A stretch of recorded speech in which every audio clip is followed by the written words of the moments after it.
सिखोना जोहोलाव बिस्मितनि बिसि हिसाबै आं बेखौनो बुंनो सानो दि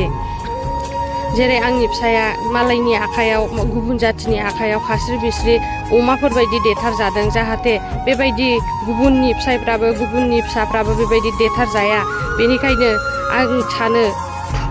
जोंनि बर'फ्रा ज' जानानै माने जास्टिस बिनांगौ आरो फासि होनांगौ थाबैनो एक्सन लानांगौ सरकारा आरोहाय आंहा सासे फिसा थालांबाय आंना फिसाया सासे फिसा थालांबाय दा आंहा बेखौ नायनांगौ दा सरकारा आंनि फिसानि थाखाय माबा मोनसे साननांगोन आरोहाय थाबैनो जास्टिस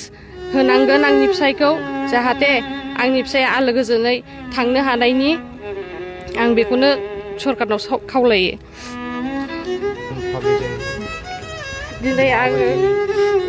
दिनै आं बेबायदि आं दिनै आंनि हासबेन्डनि थाखाय बेबायदि जोनोम सान फालिनो सानाखैमोन नाथाय दिनै 19 जानुवारियाव बेबायदि इनसिडेन्ट जाबाय बेनिखायनो दिनै आं बिनि जोनोम सानाव कन्डलेन्स खालामनांगौ जाहैबाय